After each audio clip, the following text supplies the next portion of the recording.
I dance, make it hurt. Hey everyone, David here again.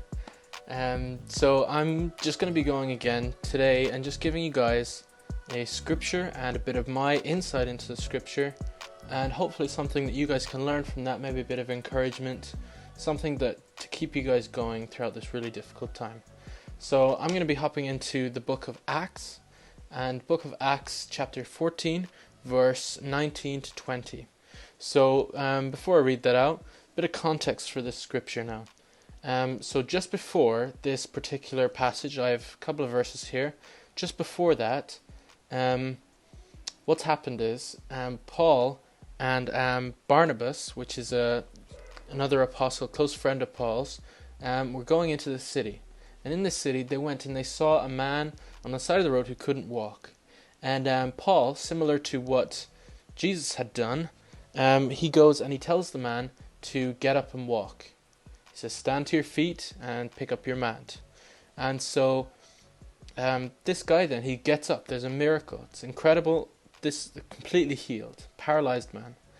And so all of the people in this city, it was a Greek city, and they all saw this, and they assumed that Paul and Barnabas were actually gods.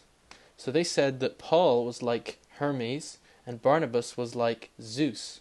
And so they started doing this, and I think some of the priests of Zeus came out and they were trying to sacrifice like an oxen and things like this, and the whole crowd, the whole city seemed to turn towards these two men thinking they were gods. And at this point then they rushed out into the middle of them, ripping off their clothes, horrified, and saying to them, please don't do this. We're just normal men. We're only doing this through the power of Jesus Christ. This is not us. Don't worship us. And it says there, even at that, people were struggling not to keep sacrificing stuff and worshipping them at this point. And so as they're going through this then they go, and so all these people, they've just about stopped them from worshipping them. And it then says, this is the passage, I'm just going to read it out here. This is following that. But Jews came from Antioch and Iconium, and having persuaded the crowds, they stoned Paul and dragged him out of the city, supposing that he was dead.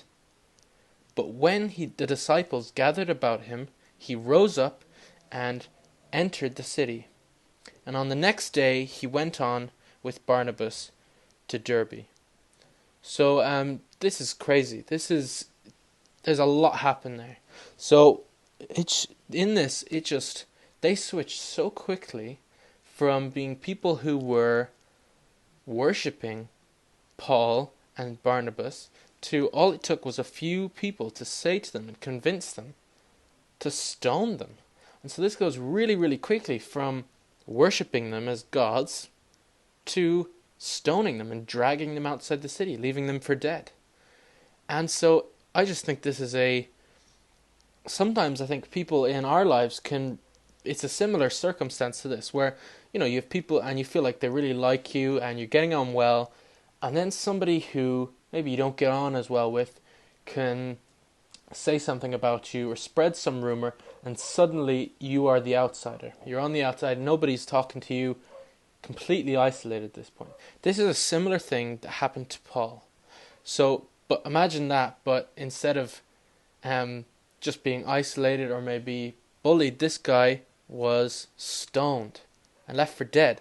So they stoned him so badly that they thought he was dead completely. And when the disciples gathered around him, he just hopped back up and he rose up and went back into the city, the same city full of people who just stoned him. He went back in. And only then afterwards, he then decided the next day they would go on to another city. This is crazy.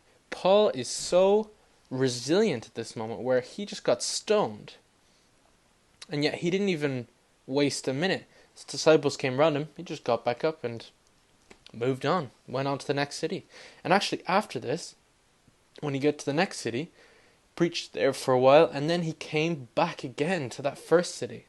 So this guy, I think this is just a message for all of us about being resilient in difficult times and times when it feels like it's impossible for you to possibly stay, in a level state of mind and keep going, because really, genuinely, people can be so fickle and they can turn from you in an instant.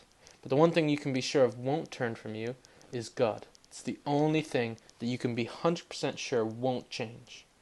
So I really hope that was encouraging for you guys. So just hopefully it was helpful. Just keep going. And I think if you do that, genuinely, what this is saying, he got stoned. And yet he just came straight back up and moved on. So hopefully you can learn something from that. Thank you so much, guys. God bless.